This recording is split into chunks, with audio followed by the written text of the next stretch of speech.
जय जिनेन्द्र, जय श्री महाकाल। अब हम अभी अंतर्दशा महादशा की श्लोक पढ़ रहे हैं, उसमें आगे चलते हैं। आरंभ राजयोगस्य भवेन मारक भक्तिषु प्रथमयन्ति तमारंभ क्रमशः पाप भुक्तयः। आरंभ राजयोगस्य, जब राजयोग आरंभ होता है, भवेन मारक भक्तिषु मतलब राजयोग जब आरंभ होता है तो उसकी महादशा में भवेन मारक भक्तिषु मारक भाव की क्या आ जाए, अंतर्दशा आ जाए। प्रथमयन्ति तमारंभ क्रमशः पाप भुक्तयो, जब राजयोगकारी ग्रह की महादशा हो और अंतर्दशा किसी मारक ग्रह की आ जाए या किसी पापी ग्रह की आ जाए तो भी उस दशा में राजयोग मिल सकता है।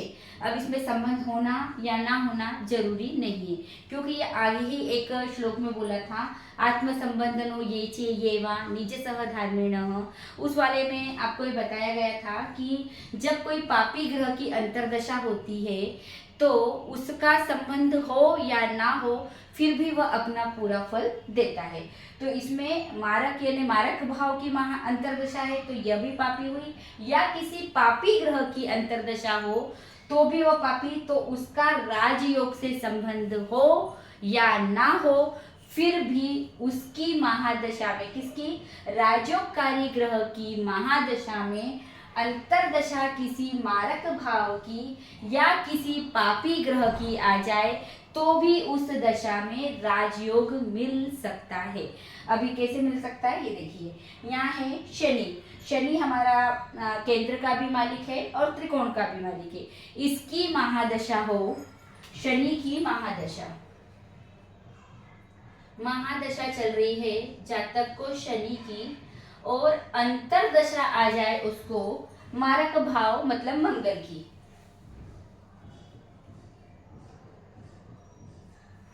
लेकिन क्या कहा गया है, ऐसी दशा में भी राजयोग मिल सकता है। अब कब मिल सकता है ये देखो, अगर इसकी अंतर्दशा आई मंगल की तो मंगल क्या करेगा, अपना पापी बना लेगा, और ये तो सप्तम भाव का मालिक है मतलब मारक भाव का मालिक है, और एक व्यय भाव का, दोनों भाव का मालिक बनना अशुभ है। लेकिन आपको मारक भाव से संबंधित जब श्लोक बताए गए थे उसमें ये कहा गया था कि यदि मार्केश का मालिक किसी शुभ ग्रह से संबंध बना ले तो उसकी दशा भी शुभ चली जाती है।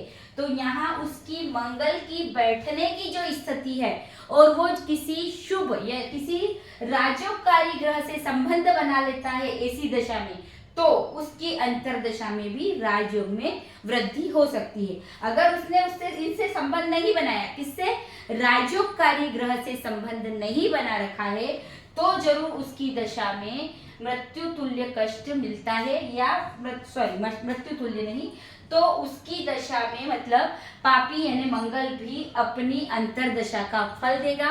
राजयोगकारी दशा है शनि की, लेकिन इसमें मंगल की अंतर्दशा आएगी तो उसको थोड़ा कष्टकारी जाएगी, क्योंकि शनि उसका पावरफुल है तो दशा तो उसकी अच्छी रहेगी, लेकिन अंतर्दशा मतलब किराएदार कैसा है उसका, पापी है, तो वह उसको थोड़ा प्रताड़ित करेगा। इस दशा में भी उसको थोड़ा कष्टकारी रहेगा, लेकिन इस दशा में भी शुभ जा सकती है या राजयोग में मिल सकता है। तो कैसे मिल, पूरा कैसे प्रॉफिट होगा, इसका प्रॉफिट पूरा ऐसे होगा कि जब ये मंगल, मान लो शनि यहाँ बैठा है और मंगल यहाँ विराजित हो जाए और दोनों ने अगर संबंध बना लिया, तो मार्केश के मालिक मंगल ने शनि से संबंध बनाया है, राजयोगकारी मतलब योगकारी ग्रह से संबंध बनाया है, तो यह जिससे संबंध बना रहा है तो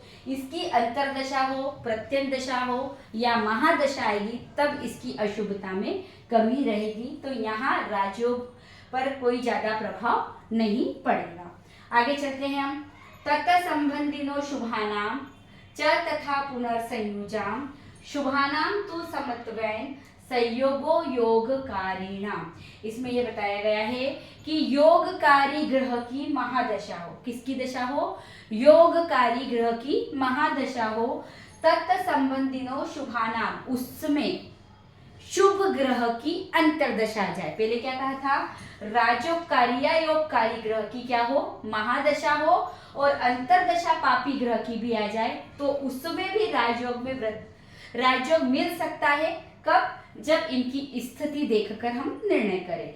लेकिन यहाँ क्या बताया है, शुभ ग्रह की अंतर्दशा हो और योगकारी ग्रह की महादशा हो, तो इन दोनों में तो क्या होगा, क्योंकि शुभ ग्रह तो अपना परिणाम तभी देता है जब उनका उस महादशा के मालिक से संबंध हो। तो क्या कहा है, तत् संबंधी हो, मतलब उसका संबंध होना, शुभ ग्रह का संबंध होना किससे, योगकारी ग्रह से अगर संबंध होता है तो उसकी दशा में राजयोग में वृद्धि होगी। अब राजयोग में वृद्धि होना स्वाभाविक है।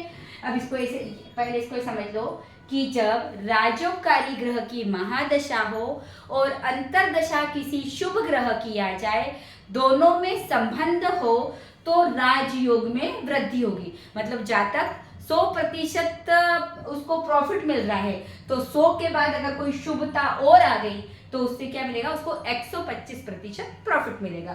लेकिन यदि इसमें संबंध ना हो, किसका, योगकारी ग्रह का शुभ ग्रह से संबंध ना हो, तो सिर्फ योगकारी ग्रह की महादशा का मालिक ही अपना फल देगा, शुभ ग्रह के मालिक अपना कोई फल नहीं देगा। अब यहाँ हम इसको ऐसे समझ लेते हैं, वही शनि की महादशा है। अब अपना शुभ ग्रह कौन है, शुभ ग्रह मान लो हमारा बुध। अब बुध की अंतर्दशा हो और बुध ने शनि से संबंध बना लिया, बुध ने शनि से संबंध बना लिया। कैसे बनाया बुध ने शनि से संबंध, बुध ने शनि से युति संबंध बनाया, तो इसकी क्या आ जाए, अंतर्दशा आ जाए बुध की। तो मान लो यह हमें 100% प्रॉफिट दे रहा है, तो बुध का भी इसमें क्या आ जाएगा, प्रॉफिट हुआ। तो मान ये 50% भी अगर शुभ हुआ तो राजयोग में क्या हो गई, वृद्धि हो गई। राजयोग में जितना ये प्रॉफिट देगा, मतलब ये ग्रह क्या करेगा, इसको प्रॉफिट ही देगा। हम यहाँ 100 भी लिख सकते हैं, लेकिन 100 इसलिए नहीं लिख सकते क्योंकि इसका एक मालिक मारक भाव का है। तो 50% अगर इसका ये हुआ तो 150% इसके राजयोग में क्या हो गई, वृद्धि हो गई। यहाँ राजयोग में वृद्धि की बात नहीं कही गई है। सेकंड श्लोक में आपको राजयोग में वृद्धि की, जब पापी ग्रह की अंतर्दशा हो और राजयोगकारी ग्रह की दशा हो और दोनों में संबंध हो तो भी जातक को राजयोग रहेगा, वह ज्यादा कष्टकारी दशा नहीं जाएगी। कब, जब संबंध इस टाइप का हो कि मंगल और योगकारी ग्रह का संबंध हो तो उसकी बैठने की स्थिति पर। और यहाँ ये कहा गया है कि योगकारी ग्रह की महादशा हो और शुभ ग्रह की अंतर्दशा में संबंध होना अनिवार्य है। इनका अगर संबंध हुआ तो उसके राजयोग में वृद्धि होगी, उसके राजयोग में वृद्धि हुई। मतलब ये ऐसा हुआ, अगर मान लो बाई चांस इनकी शुभ ग्रह की अंतर्दशा का संबंध नहीं है, अगर संबंध नहीं है तो सिर्फ इसमें महादशा का मालिक ही अपना फल करेगा, बुध अपना फल नहीं देगा, इसमें राजयोग में वृद्धि नहीं होगी। जय जिनेंद्र।